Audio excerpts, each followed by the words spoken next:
You were created in his image and in his very likeness. Are you with me? Now, let's look at something real quick, because he brought this to my attention that I never caught. That word, "in." He said, in his image and in his likeness. Is that what your Bible says? And then in verse 7, he says, he formed and he what? Breathed. Let's see if the Bible can put me on. Image and likeness. Am I correct? Then he says, formed and breathed. Are you with me? He formed you in his image and he breathed into you the likeness of him. So when God created you, when he breathed life into you, he breathed not only life, but he breathed a part of himself, somebody with me, into you. So that tells me that you should be walking around with a certain element of God working in somebody. Because you were created in his image and in his likeness. So not only that do you look like him, but you have his abilities. Image and likeness. And I'm just pointing out some things that you have, because you have to understand what he means when he says catch up. The first thing that you understand is you were created in his image. Am I correct? You have his likeness, meaning you have the same abilities that the Father has given to you. Now,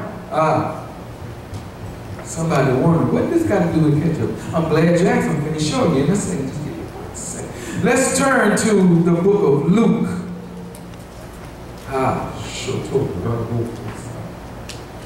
My, trying to stay level, y'all. The book of Luke, chapter 10, verses 19 and 20. Somebody read that. Jesus. Behold, I give you the authority to trample over serpents and scorpions and over all the power of the enemy, and nothing shall by any means hurt you.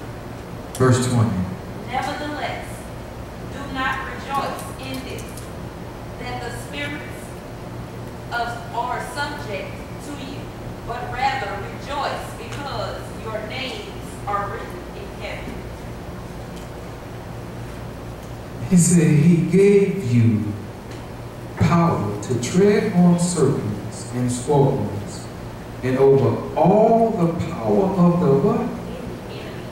The enemy. And then he said, nothing shall by any means hurt you. Then he goes as further. Now notice this is who talking? This Jesus is talking because it's written in red. That's elementary for somebody, but just had to throw that out there. Then he goes further by saying, notwithstanding in this rejoice not that the spirits are subject unto who? Unto you. Notice say the spirits, that he gave you power over the enemy. So let's back up. Because I'm painting a picture, because you need to know what the picture means. First of all, you created in his image, in his likeness. He breathed life into you. He breathed a part of himself in you. Then he goes a step further. See, it's something about man. Angels even wonder, what is it about man that you think so highly of? Then he goes on to say he gave you power over the enemy.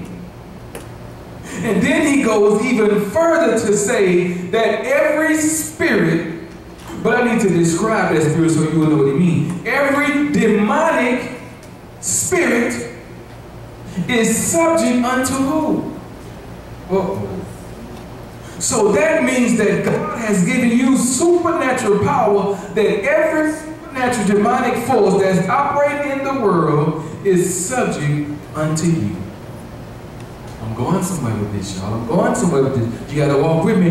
Every demonic force that's operating in the world today, natural and supernatural, they got to bow down to you.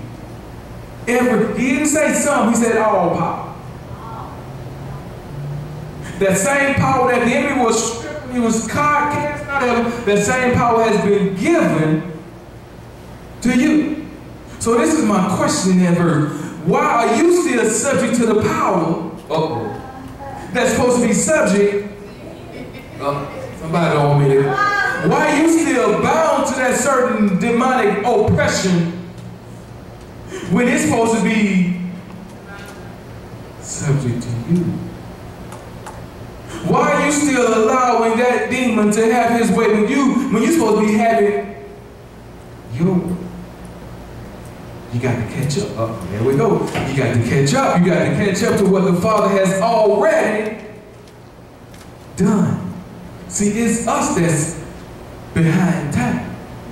Because God's plan is still moving forward, whether you in this thing or not, whether you on course or not, the Father's plan is still moving forward. Somebody wait.